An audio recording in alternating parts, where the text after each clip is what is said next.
Mistra has also funded several research programs within the field of resources and the green transition, for example, food futures, mineral governance, as well as within the field of environmental communication and fair transition.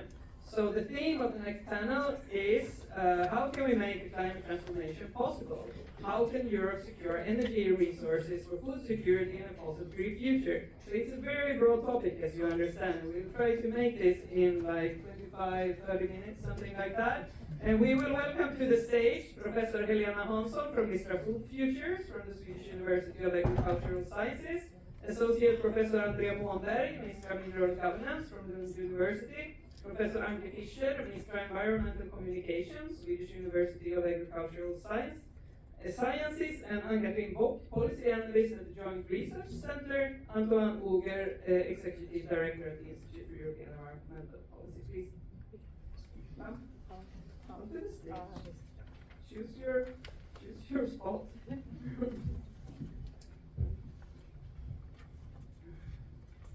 So, climate action is no longer just about emissions, it's also about food security, resource governance, geopolitical stability, and a lot of other things. And also, not least, getting the support of the public for the green transition. So, we will focus now on how Europe can move from these fragmented policies to a kind of systems approach. And my first question to each and every one of you, and you can also introduce yourselves very shortly. So from your perspective, whether it's like food, energy, resource governance, or public engagement, what is the most urgent issue we need to address besides emission reductions to make this climate transition possible? Let's start from this side, and then we move over. Thank you very much, and thank you very much for the invitation. I'm Antoine, I'm the Executive Director of the IEEP, which is probably the only Brussels-based think tank on EU environmental policies, so very timely topic.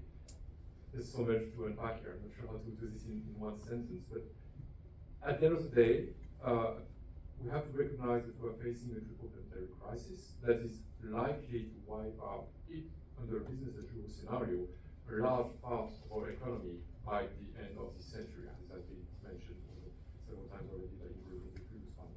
This is a recognition that most stakeholders are having now at different pace, quite agreeably. And the fact of the matter is that it remains largely driven by the production and consumption patterns in developed economies.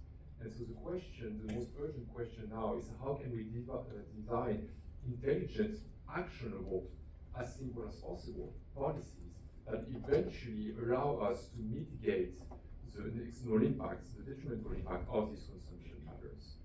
This is something that we're doing quite well on energy-related matters, with the deployment of renewable energies, but I'm afraid that when you look at the planetary boundaries, for instance, there are much more impacts out there, and many of those sometimes fall short outside of the policy spectrum at the moment. So I'm thinking having a broader, holistic approach to the environmental risk that we're facing is probably the most urgent topic. Taking into account also consumption patterns. Yes.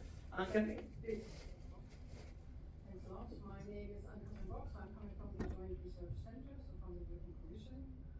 And more particularly, I'm coming there from the EU Policy Lab, which is a place for fostering innovation in policy making. So how do we do policies? How do we develop policies? And our aim is to change the way we do that.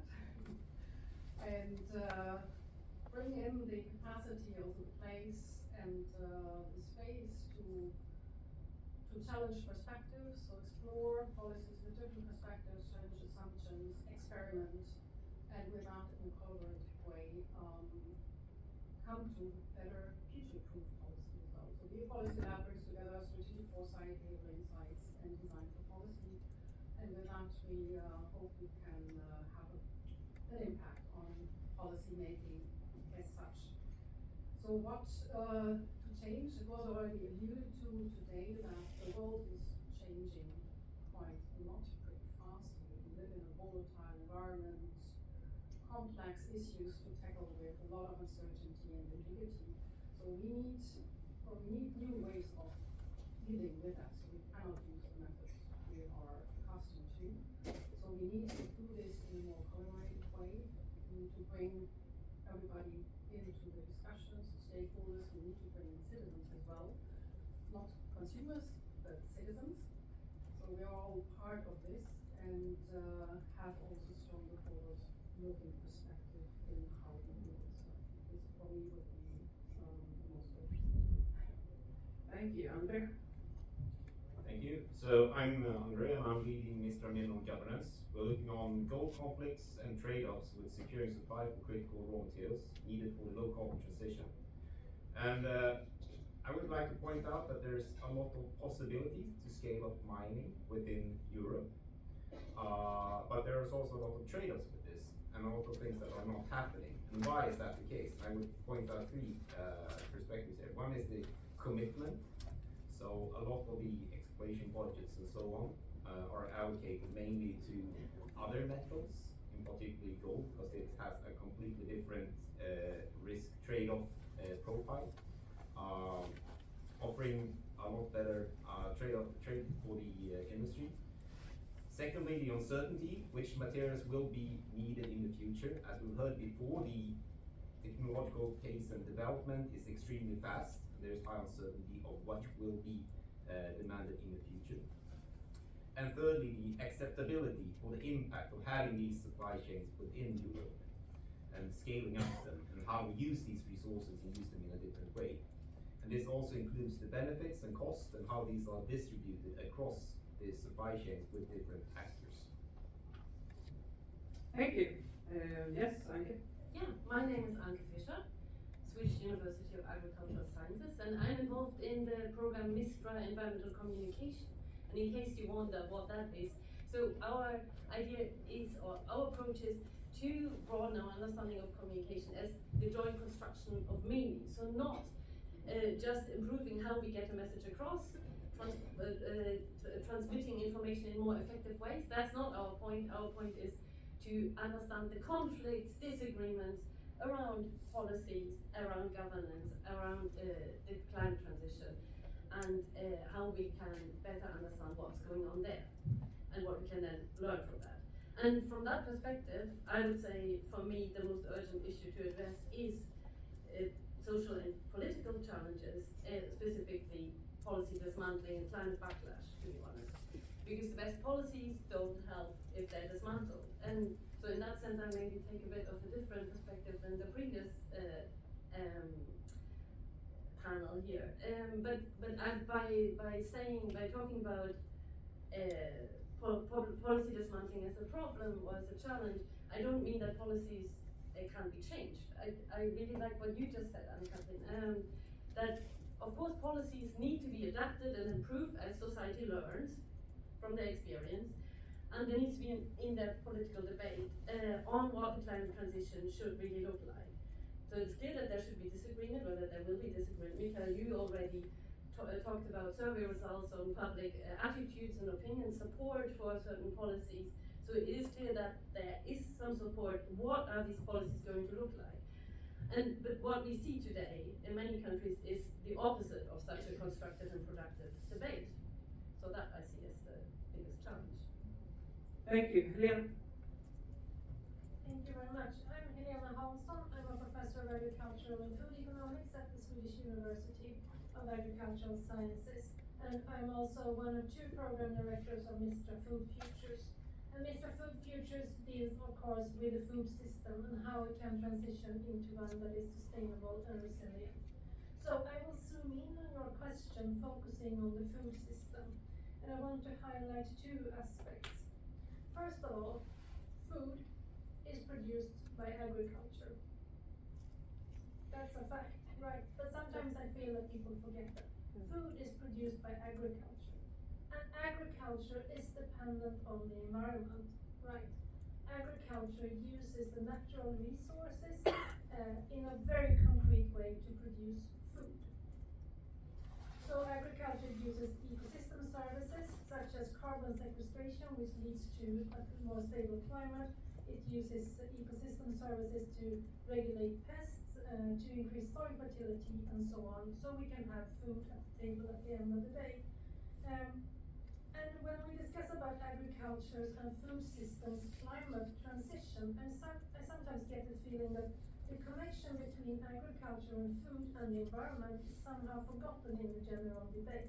And we need to increase awareness fundamentally about how agriculture is super dependent on the environment.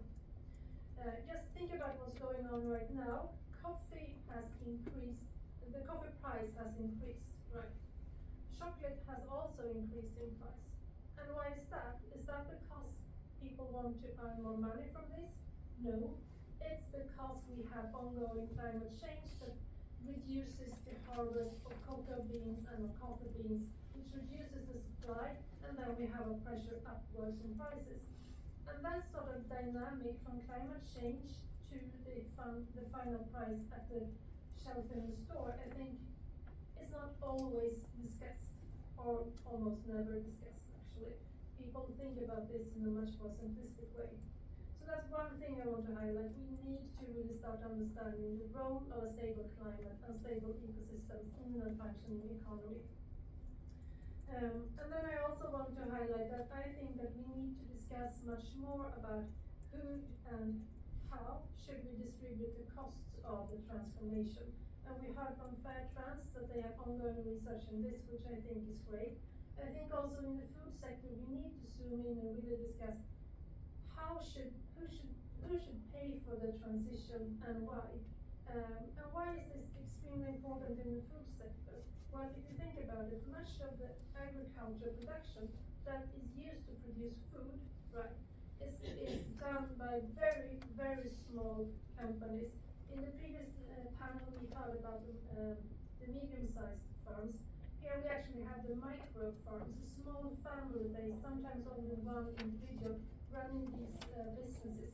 And we really need to start talking about how can the costs that will be imposed on them be transmitted throughout the food value chain, and how can it be shared also with society.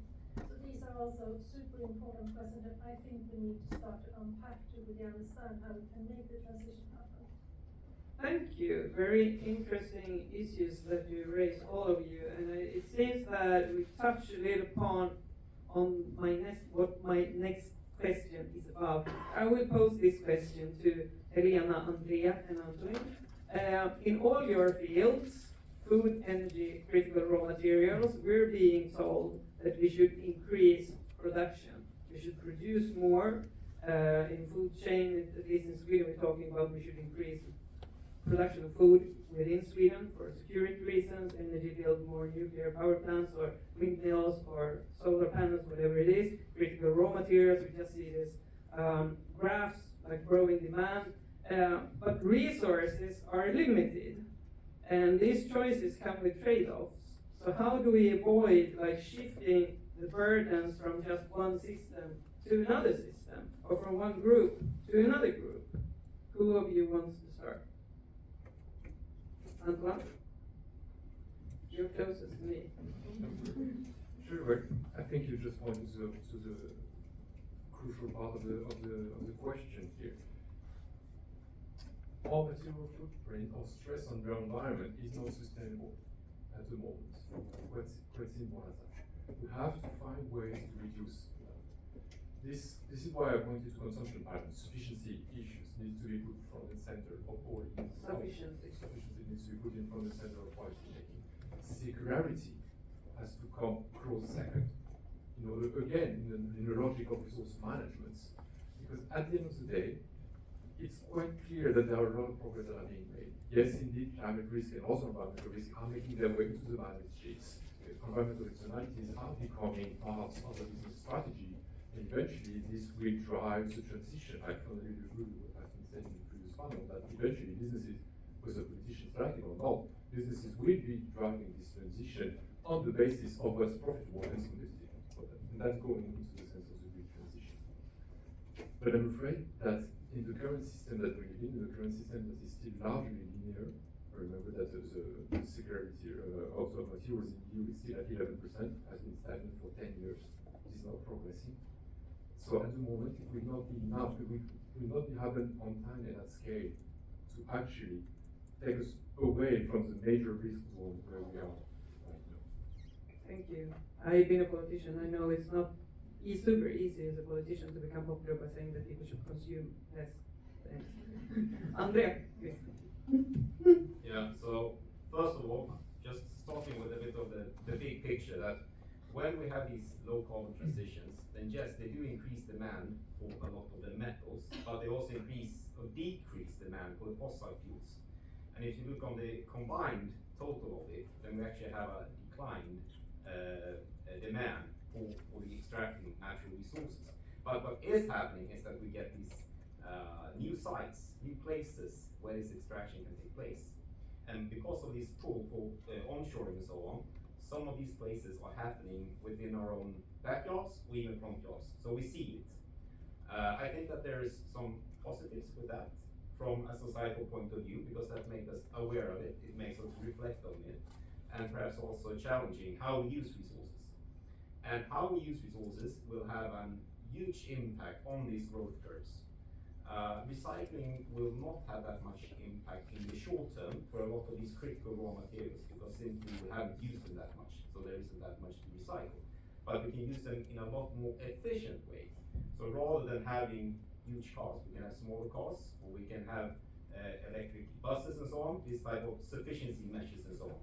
And that will have a huge impact, and it also will have a huge impact on how much new mining that needs to be scaled up to happen. Because even if we do all of that, there is still a demand for increasing mining for some of these materials. That's at least my firm belief from some of the studies that we have done, but perhaps not as much as would it as other be the case. But there will still be trade-offs at the local level, at the sites. So I think it's important then to remember, how can we distribute the pros and cons, the benefits and costs throughout these supply chains. Currently, that's not really done that much when it comes to profit sharing with the local communities. It also means addressing what we have done in the past at some of these sites, meaning we as societies, because often we look at the projects one by one, just look at incremental changes for the local communities, but there is often a history, a context with things that have happened in the past. And if we forget that, then we forget also how they perceive that they have been impacted. Thank you. Helena. Yes, again zooming in on the food system and talking about increased production and the problems that comes with that, I think we need to have a serious discussion about if food production should be increased, what type of food production should then be increased. I think there is a worry in society in general that we don't produce enough food, especially that's what you hear when you talk to politicians in Sweden. People tend to be worried about that. If we look at what we put on the plate, only 50% of what we actually put on the plate is produced in Sweden, and that can create a problem from a preparedness perspective. But that's if we look at current diets, and current diets are quite import dependence, obviously. But then if we look at the protein need that we have as humans, then there are estimations from researchers within Mistra Food Futures that if we look at the protein need, actually the Swedish production from the feeds covers more than well all the people in Sweden already, if we only look at the protein content. Which is quite reassuring, because if there would be a crisis, we could stop feeding all these grains that we produce to animals, and we could eat it directly instead. Because feeding it to the animals is a way of, well, upscaling it in one sense, but also you have a huge loss of proteins by doing that.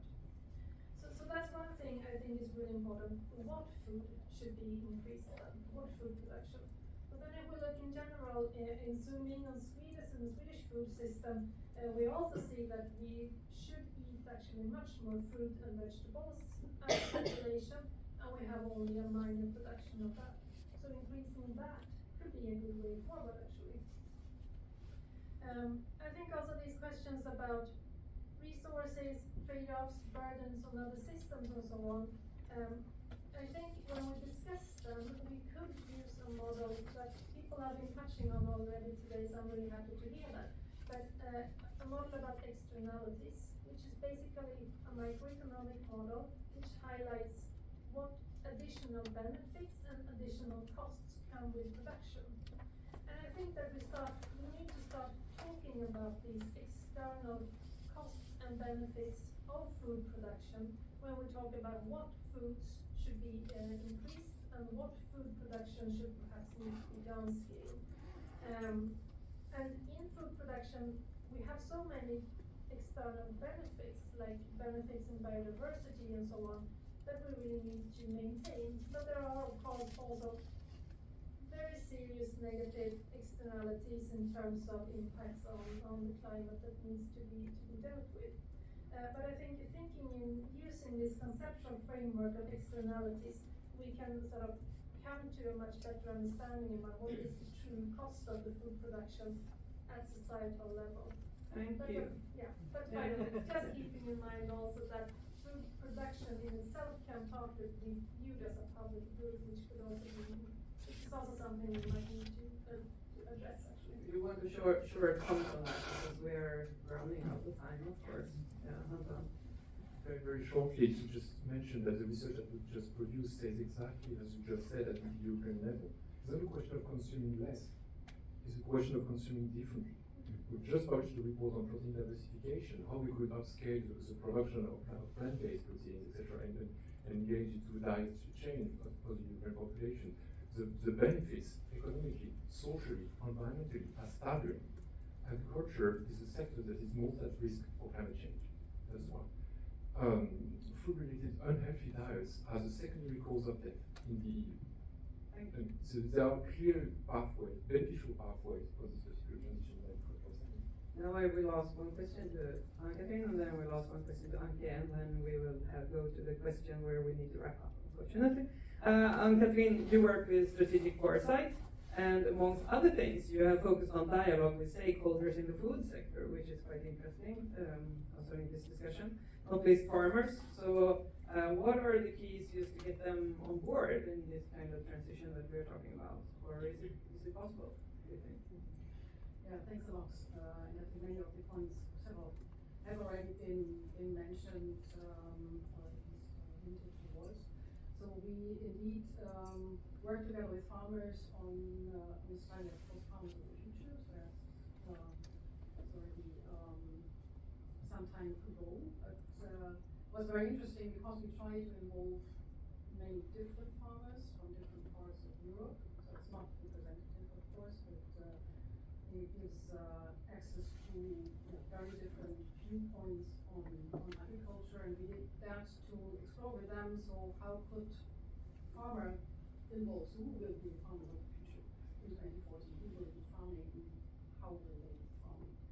And there was basic agreement that by 2040, so farming needs to be green, needs to be sustainable. So that is clear.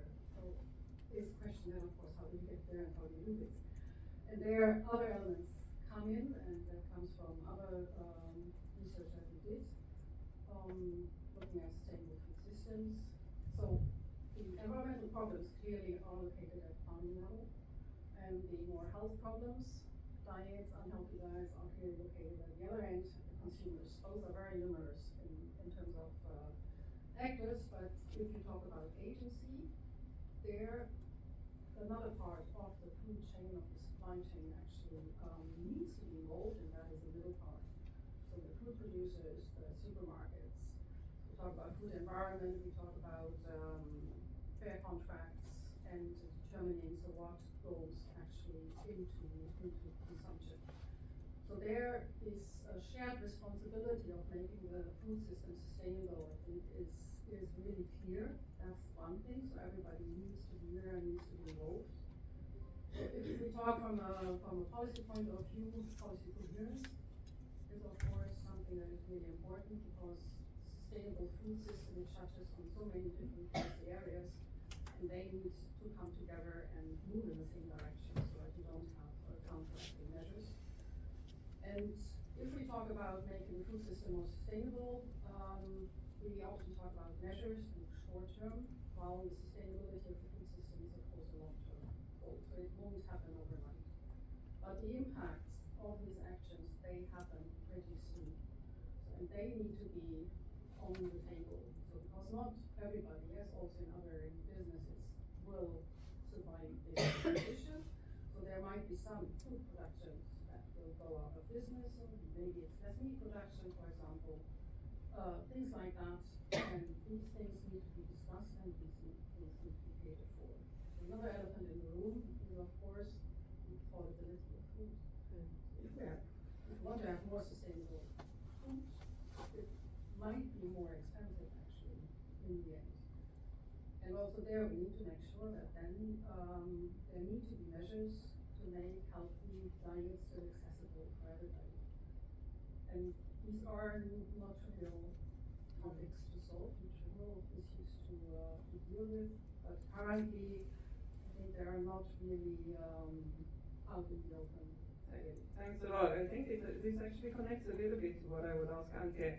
You studied how arguments like freedom and fairness are used in climate politics, often to block change rather than to support it. How can we reclaim those values as drivers of climate action rather than obstacles? Yeah, I think that's a really excellent question. Not least because you could also answer, like, why should these values, freedom, justice, fairness, why should they only apply to climate politics, right? So why are they not being raised as arguments and expectations from all sectors of politics? But yes, of course, I agree they should. It sounds very abstract to think of justice in this context, but we've already heard about the Just Transition Fund. Well, ETS2 and the social climate plan is very much about fairness. You talked about who bears the cost. Is it that little small-scale farmer, and so on? So there are lots of questions to do with justice here and fairness. And I would say, well, if these values, these guiding principles are used, they should be taken seriously, because it matters how we talk about things. And I think many of you have already highlighted it implicitly. It really matters how we frame things, how we talk about things, and that holds for politicians, media, but also for researchers. And when we studied how justice arguments were used in the debate over climate politics, we saw how that was a very powerful argument. Who would say, no, I don't care about justice? Well, everybody cares about this, right? And it's very powerful, but actors, politicians, policymakers, speakers use those arguments to stop policy change, because they interpret any change that is happening because of climate politics, because of climate policies, any change to the status quo as unjust and unfair. And of course, in this way, if you say, well, this is a change, so it is unfair because it's not as it was before, then that's a very powerful argument to stop any change. And then that means you have no justice, but you have no transition either, so you have neither nor. And the same applied actually to freedom arguments when we studied that. A very narrow definition of freedom was used as freedom is what we do at the moment. That is a free life. Exactly what we do just now. So again, any change to that status quo is a restriction of freedom. And that makes, of course, climate policies completely illegitimate and unacceptable. Who wants something that restricts freedom? Nobody.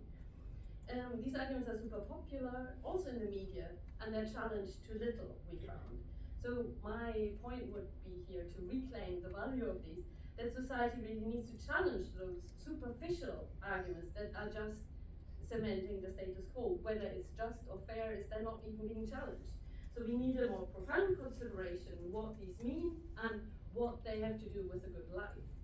Thank you. Now just one very short answer to my last question, whereas if there is one insight that would unlock progress across your field, what would it be? And I told you this question before, so you can answer it super quickly. Antoine, do you want to start? Well, to conclude, I will build on what has been said previously. It was said in the previous panel, science describes the world as it is, policy governs it. I would like to complement that sentence, say, policy governs it as it is. Politics governs it as it's perceived. And I'm afraid that at the moment, we are all, or most of us I think, are involved into the science policy nexus. And I'm afraid we're seeing the policy bubble going away. And we need to reclaim we need to reclaim that point, because at the end of the day, if we want to have an inclusive transition that has citizens at its core, that has participatory processes, that manages the trade-off, the necessary trade-off of this transition, we will need at some point also politicians to tell the narrative, to actually implement the science that we know is there. Thank you.